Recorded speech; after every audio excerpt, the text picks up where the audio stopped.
Hi, welcome again to this lecture about dyslipidemia. Today we are covering dyslipidemia in the form of pharmacologic treatment, different type of medication and their side effects, non-pharmacologic measures, and some practice questions. So let's start about the pharmacologic recommendations, which mean which group of patients will benefit from statin therapy or treatment of dyslipidemia. The first group is secondary prevention of atherosclerotic cardiovascular disease, which means that patients who already developed stroke or MI will need to start a statin to prevent any further event. The second group is the patients who are having severe hypercholesterolemia defined as LDL level above 190 milligram per deciliter. The third group are the patients with diabetes. Of course, they will need statin to prevent the cardiovascular events like stroke and MI also. And primary prevention, this is to prevent any cardiac event in other patients who may not be diabetes. And the atherosclerotic cardiovascular disease can be stroke or MI. This is the two main type of atherosclerotic cardiovascular disease. And the first two group usually they need high intensity statin, while diabetes they may use high intensity or moderate intensity statin, and we will go through this one later.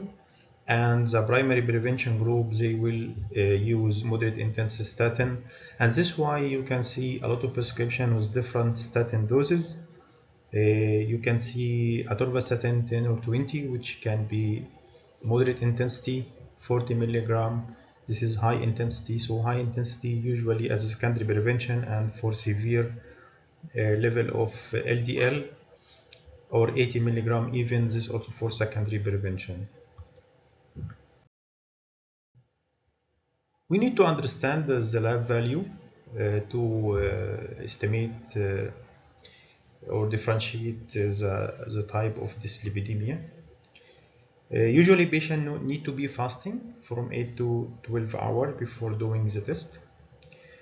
The most important is LDL cholesterol, and this is the bad cholesterol, and the optimal level should be below 100, and when it starts to jump above 160 it is high, and it is very high when it is above 190. The second group is total cholesterol, which is desirable to be below 200, and above 240 it will be high. The third group, which is HDL cholesterol, this is a good cholesterol, which means that as much HDL is high is better for patient. So it's preferable to be having HDL above 60 milligram per deciliter, while if it is less than 40, so it's low or increased risk of cardiovascular events. The last group is triglycerides. The normal is below 150.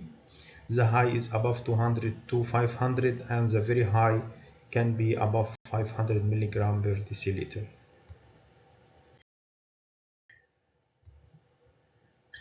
So in evaluating patient with dyslipidemia or elevated LDL or triglyceride, maybe other secondary causes, and the first thing you should think about is a medication, because most of the diseases can be induced by medication. So what are type of medications that can cause a rise in LDL or triglycerides?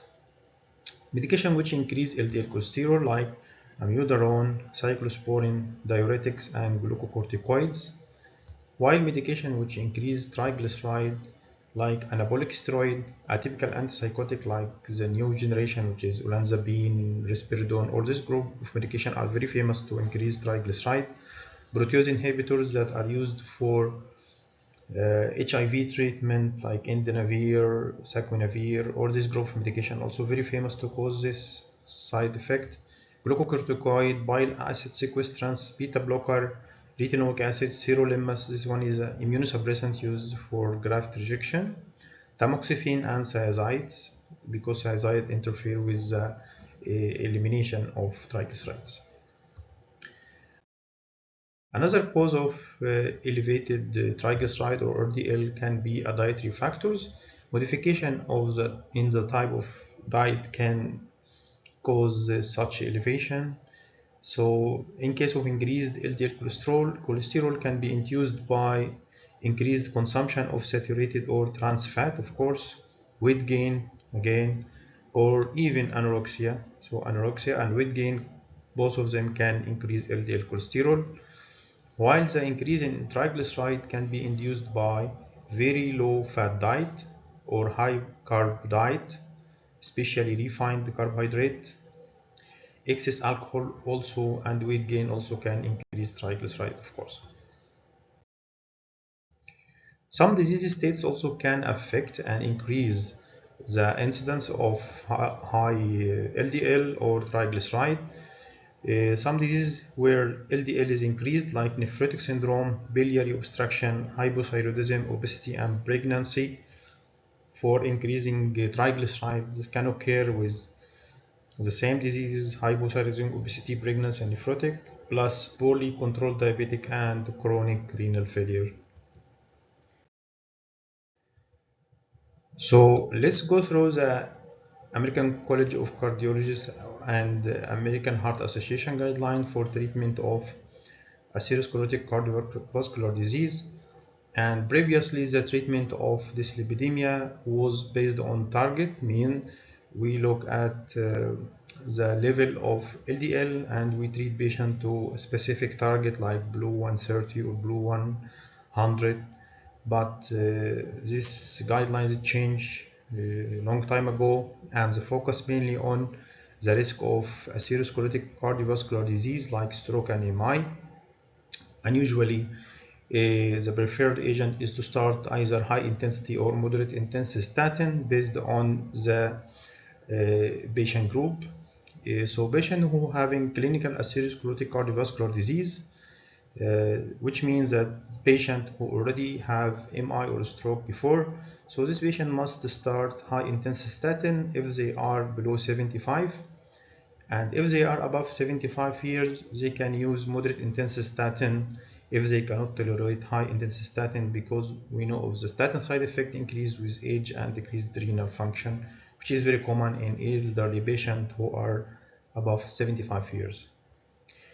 In patients with LDL cholesterol above 190, we discussed before, they must be on high intensity statin because they are at high risk of cardiovascular disease and they are at very high level of LDL. The third group is the patient with diabetes who are having LDL cholesterol from 70 to 189 and their age from 40 to 75 years. So if they are qualifying for all these criteria, they should be on moderate intensity statin. And if they qualify all these criteria plus having a 10-year atherosclerotic cardiovascular risk of above 7.5%, so they need to start high intensity statin. And this is like a risk tool that patient details can be plugged in, like age, hypertension, metabolic syndrome, and it will give the risk of cardiovascular disease in the coming 10 years. And if this risk is above 7.5 plus diabetic plus LDL from 70 to 189 and age from 40 to 75, so this patient can start high intensity statin. This is why diabetic patients can be on moderate intensity statin or high intensity statin. There is other groups for primary prevention of cardiovascular disease, and this is based on the 10-year atherosclerotic cardiovascular disease risk. And the main difference between high intensity statin and low and moderate intensity statin is that their ability to reduce the LDL cholesterol. The high intensity statin reduced LDL cholesterol by more than 50%, while the moderate intensity statin reduced it by less than from 30 to less than 50%. What about the management of dyslipidemia? How does it go? So sometimes you can see patient on different strengths of statin. Some patient can use statin plus ezetimibe. So how the management start and how the dose can increase. So the first step is to initiate a statin, then optimize the therapy. So you need to start statin, like moderate or low intensity statin. Then the dose can be increased so to the high intensity or maximum tolerated dose. Some patients cannot tolerate higher doses of statin from side effects, so they can be kept on the maximum dose, which may not reach the high intensity statin dose. The second step is to add ezetimibe if indicated. So if the patient is still having high LDL cholesterol despite using high intensity statins, they can start ezetimibe. And the last step is to consider PCSK9 inhibitors. And this is a group of injectable medication with high efficacy to reduce the LDL cholesterol. Let's start with the first group, which are statins. They work by inhibiting the enzyme HMG-CoA reductase, hydroxymethylglutarylate coenzyme A reductase, and a lot of products available in the market like Lipitor, Crestor, Zucor, and a lot of generics available. This type of medication are very highly consumed in the ambulatory care or outpatient settings, and a lot of patients on this medication are from usually coming in the top 10 selling medication worldwide and in any country. How does it work? It inhibits the enzyme hydroxymethylglutarylate reductase inhibitor from converting it to mevalonate, which is a limiting step in production of cholesterol, and usually this step happens at night, so usually it's preferred to give statin a night dose. The main adverse effect with statin are myopathy and elevated liver enzymes. This is the two main side effects that can happen.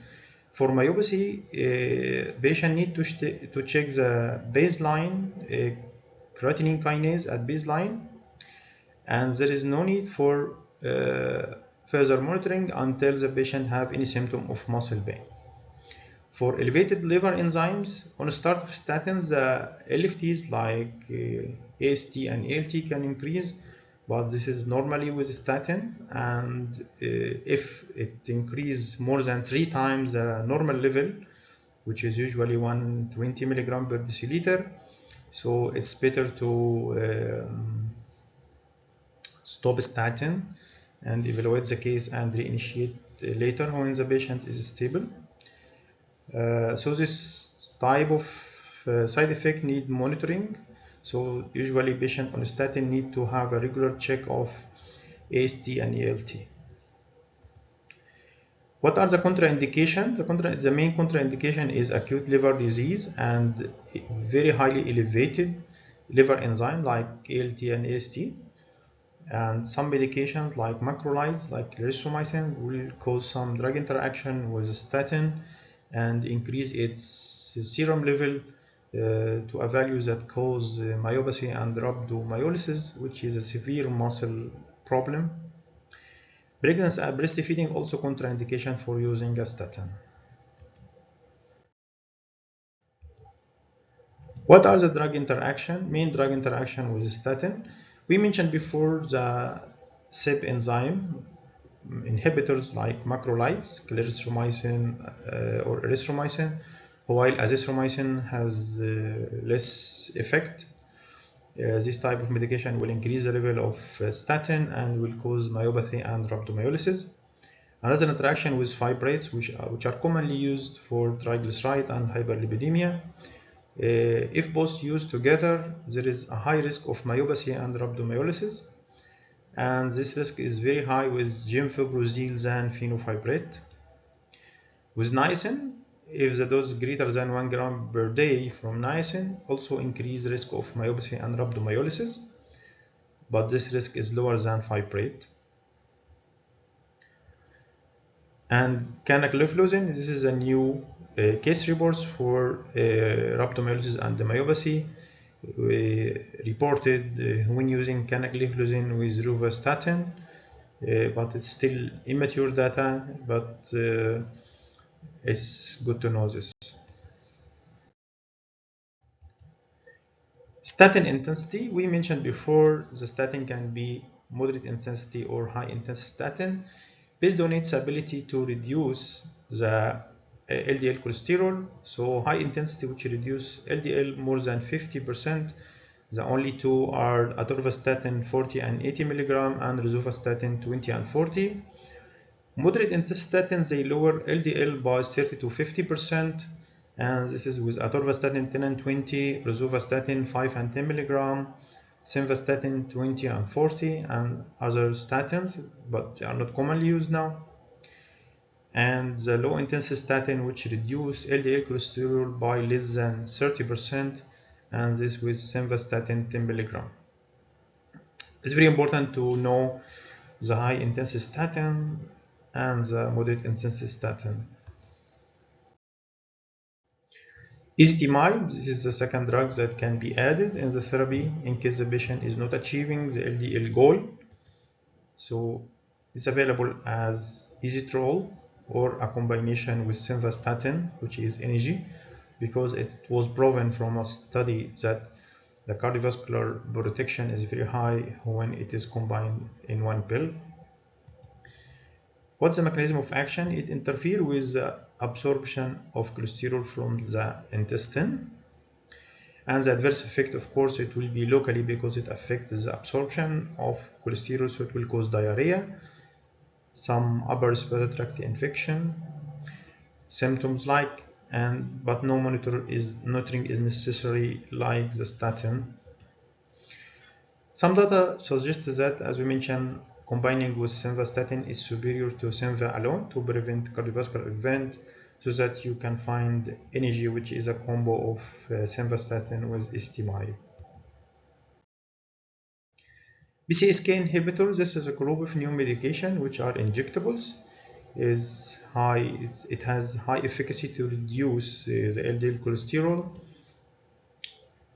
The main two agents are evolocumab and alirocumab, which are Repatha and Briolant. The Repatha available as a pre-filled pen in a dose of 140 milligram, and Briolant available as 150 milligram pen. So they having a high efficacy to reduce LDL by 45 to 68% when combined with the statin. They reduce cardiovascular event when they are added to the therapy, and this was proven from clinical trials. The mechanism of action, they are monoclonal antibody. They inhibit the protein called PCSK9, which increase cholesterol clearance from the liver. So they inhibit a protein which is PCSK9 in the liver. Indication, both are indicated for heterogeneous familial hypercholesterolemia. It's a condition where the triglycerides are very high, and clinical atherosclerotic cardiovascular disease. Both are indicated for these two indications, while evolocumab is indicated for homogeneous familial hypercholesterolemia also. So that the evolocumab are more commonly used because it's covering all the indication, which is heterogeneous, homogeneous familial hypercholesterolemia and clinical atherosclerotic cardiovascular disease. So what's familial hypercholesterolemia? It's high total cholesterol, triglyceride usually normal, and the LDL deposited in tendons and arteries, causing xanthoma and atheroma, and usually caused by inherited trait or a genetic disease. We talked about primary and secondary prevention. So primary prevention means you are giving the statin to prevent or delay onset of atherosclerotic cardiovascular disease, means the patient is at risk of developing stroke and MI, and you are giving medication to prevent this event. While secondary prevention means that the patient already developed the MI or stroke, and you are giving medication to prevent recurrent events. You prevent further stroke or MI. It's very important to know the doses for PCSK9 inhibitors. For evolocumab, for heterogeneous familial hypercholesterolemia and clinical atherosclerotic cardiovascular disease.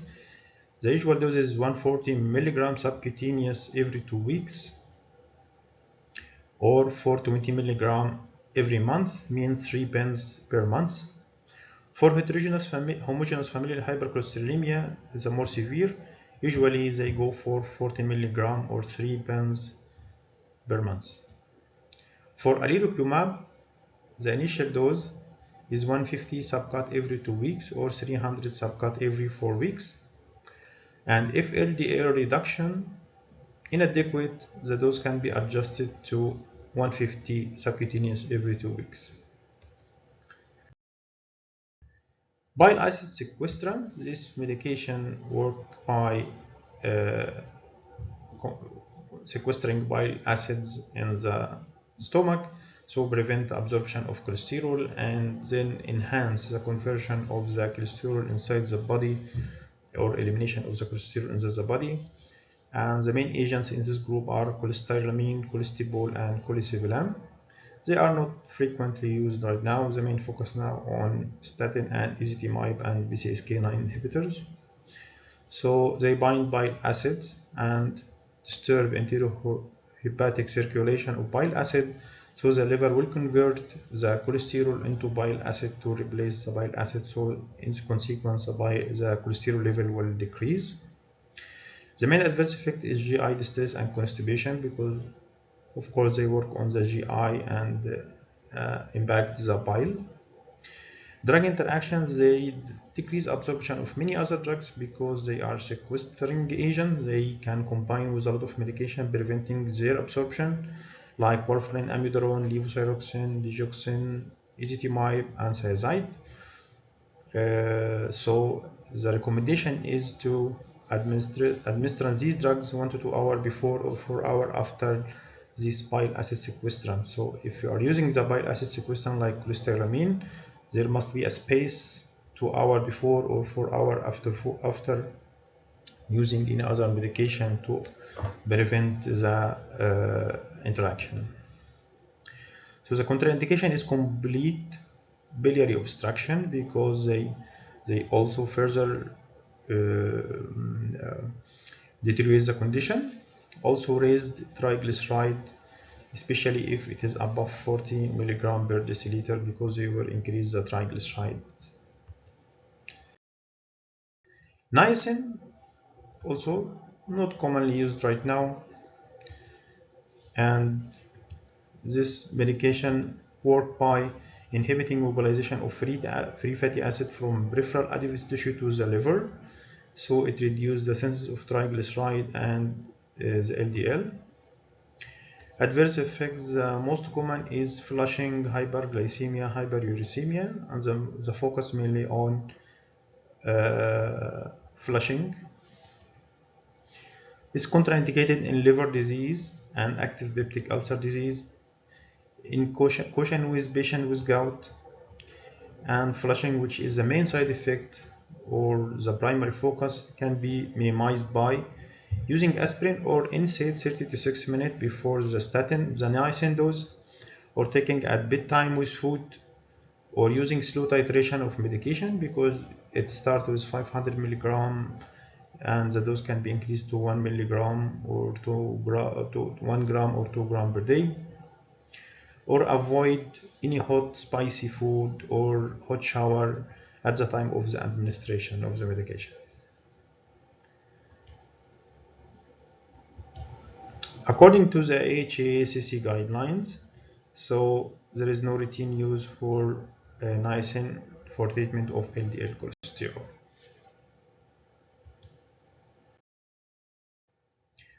Fibrates. The most common agent is fenofibrate, which is lipantil. The mechanism of action, it reduces the rate of lipogenesis in the liver, which is the formation of lipids. The adverse effects are dyspepsia, gallstone, myopathy, increased hepatic transaminase, It needs monitoring for LFTs every 3 months during the first year and then periodically. Contraindication is severe renal or hepatic disease, pre-existing gallbladder disease, and the indication for treatment of severe hypertriglyceridemia, especially if triglycerides above 500. So the main use of fibrates for triglyceride, which are above 500, and usually it causes myopathy, and this side effect also can increase with the statin. Also it raises LFTs and need monitoring every 3 months.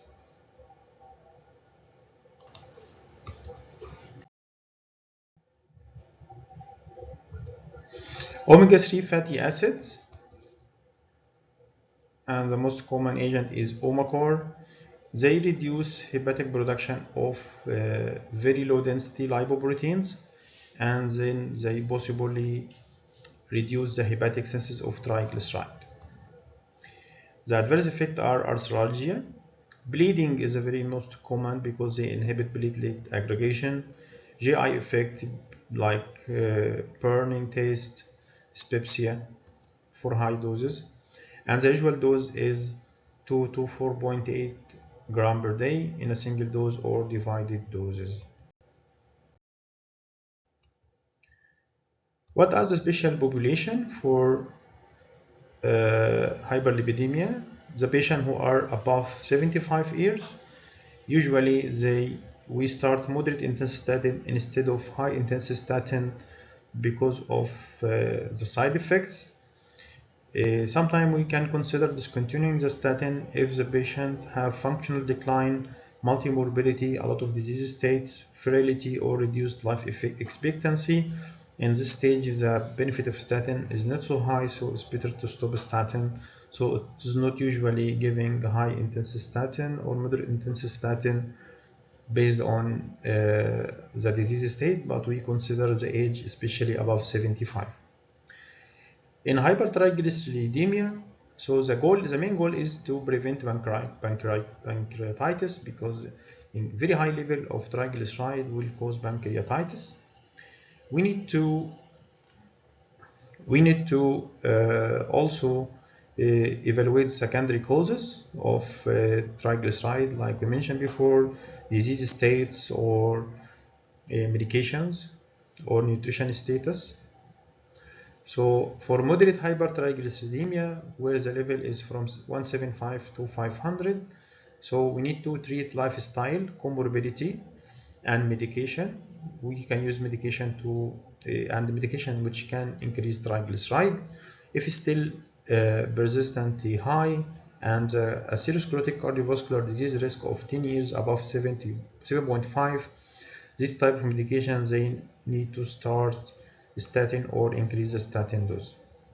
For severe hypertriglyceridemia, where its triglyceride is above 500 and a atherosclerotic cardiovascular disease above 7.5%, so here we need to start and intensify the statin therapy.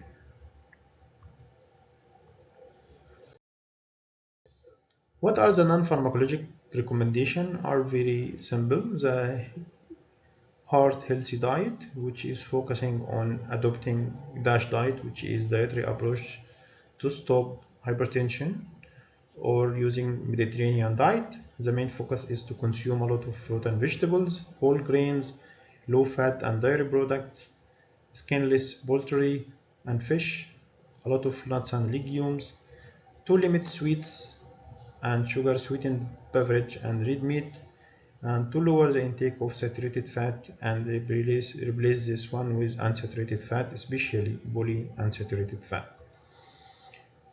Of course, to do regular exercise 3 to 4 times per week with average of 30 minutes per session, and smoking cessation. So the non-pharmacological recommendations that you can give to patients who start statin or start on highly elevated LDL level is to focus on diet, exercise, and smoking cessation.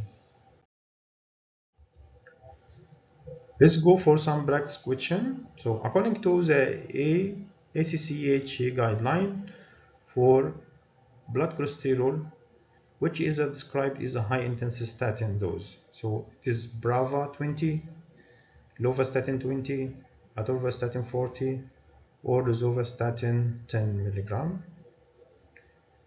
And the answer is Atorvastatin 40 milligram. Which best describes a potential secondary cause of hypertriglyceride concentration? Is it amiodarone, biliary obstruction, sirolimus, or saturated fat? And the answer is sirolimus. And for this I can conclude my lecture, and I hope you enjoy it and have learned something new, and see you in the next episode, and bye.